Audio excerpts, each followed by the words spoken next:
Hello.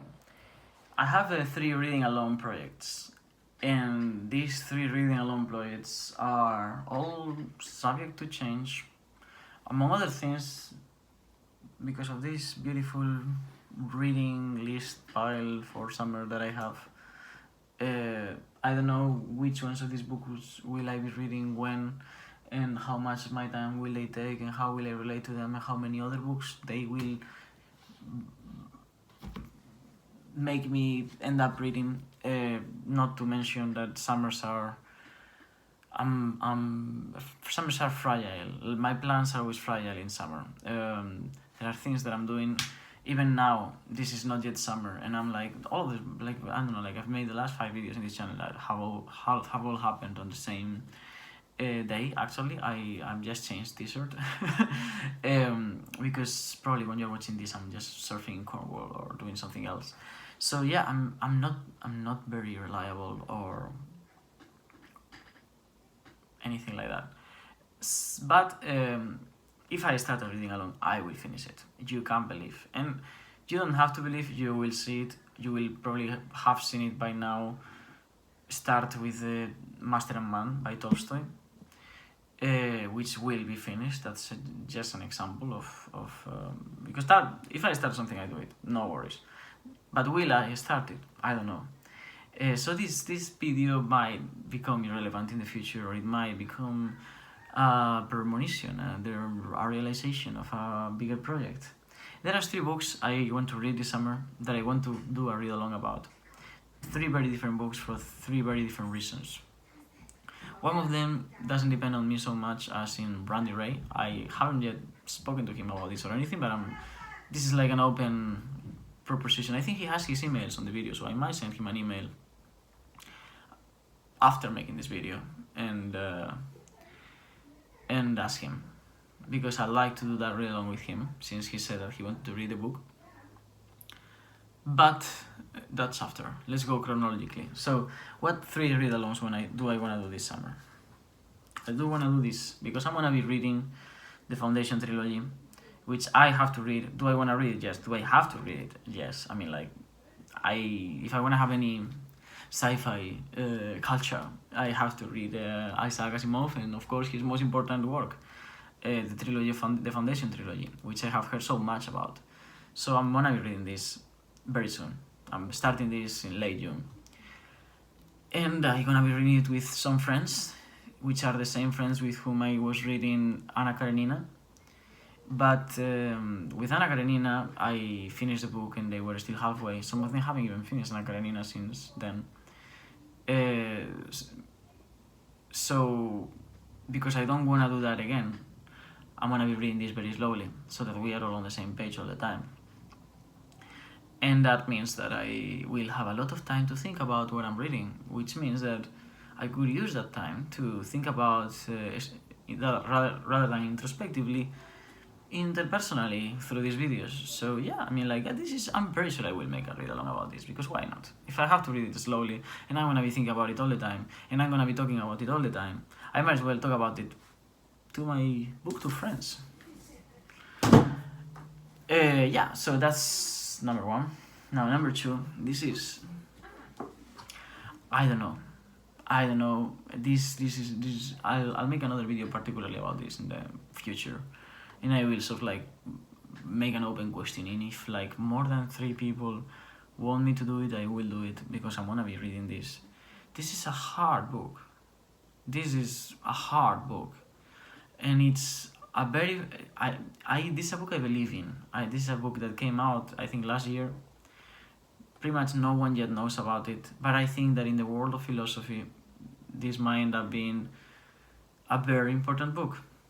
And because I have been lucky enough to know about it before other people, and I might be, and I am given a chance, I have been given a chance to read it before many other people, even before this book becomes like a philosophy sensation, which I believe it will be at some point.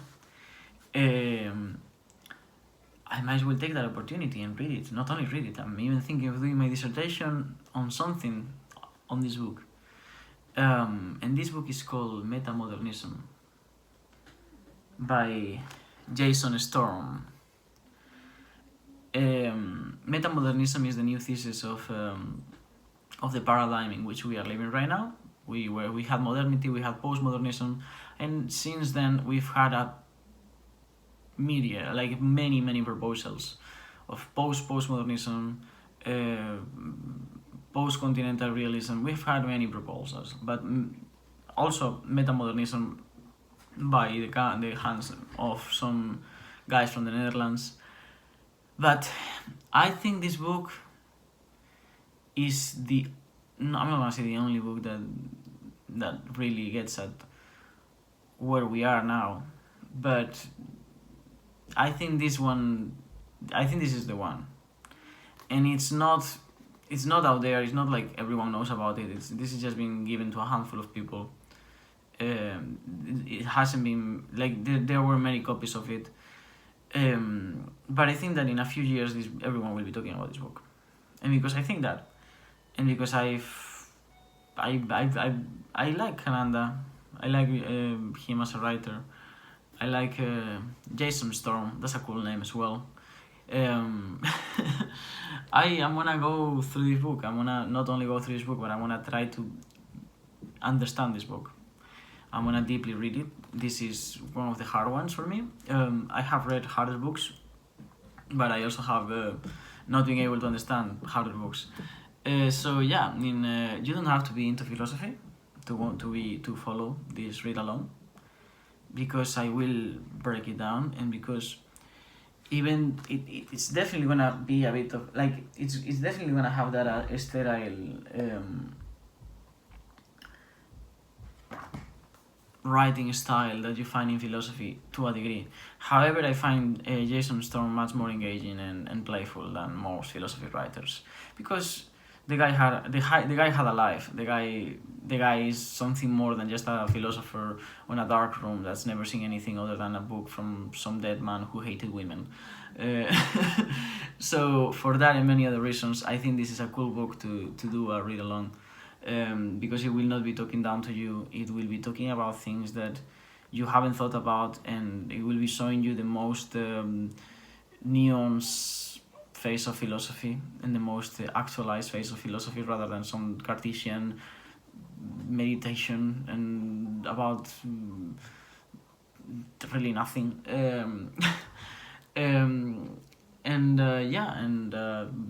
I feel like if you have been thinking of reading philosophy and you thought that philosophy was too intimidating, maybe it wasn't because it's hard, but because Aristotle doesn't really come across through centuries to you. Because at the end of the day,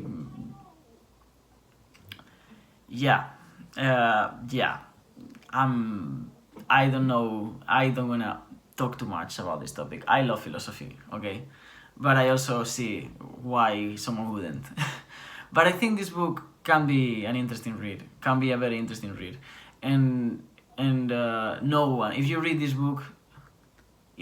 book cover to cover and you haven't read philosophy before, if you get to the end of this book and understand a few things from it, no one can tell you that philosophy is too intelligent for you or anything like that, because this book is talking about one of the most complicated discussions in philosophy nowadays, and one of the most interesting ones. And it's not abstractions. It's pretty much the here and now that we are discussing about. So if that is not relevant, if that is not interesting, then I don't know what is. I'll make a video about it in the future, talking more about the possibility of reading this book. If there is like 2-3 people that want me to do a read along of this, if there is like one person that will 100% go through every video and read it with me, I will read this book. And if not, I will also read it, but I will not make a read along. So yeah, that's it. Finally, I should have sent an email. I should have sent you an email, Randy Ray, because this kind of like relies on you. This is like, do you wanna do a read along together of The Name of the Rose? I don't know why. I just came up with this now, and I was like, hey, The Name of the Rose. It was one of my literary white whales, so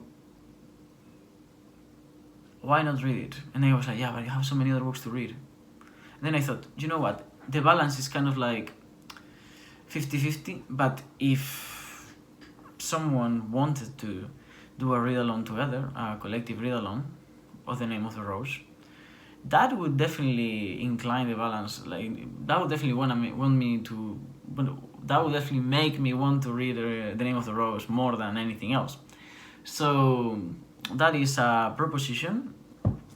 If anyone wants to do a read-along together, I'll read The Name of the Rose with you and do a read-along. We can choose a date to start, maybe July, maybe somewhere between now and then. And yeah, get through this. I know The Count of Monte Cristo was the other one that Randy wanted to read, the one that we both had in common. That's also a possibility, replacing this from The Count of Monte Cristo. Although The Count of Monte Cristo is pretty much 3 times this size, so maybe that one could be for the next time. Yeah, so yeah, I'm just like putting this out there. That's a possibility for being, just like everything else is. So yeah, I mean, like, if anyone is particularly excited about any of these 3 options, bring it on. I'm there. I'm ready. Let's go. Have a nice day or evening or night or whatever. I'll see you when I see you.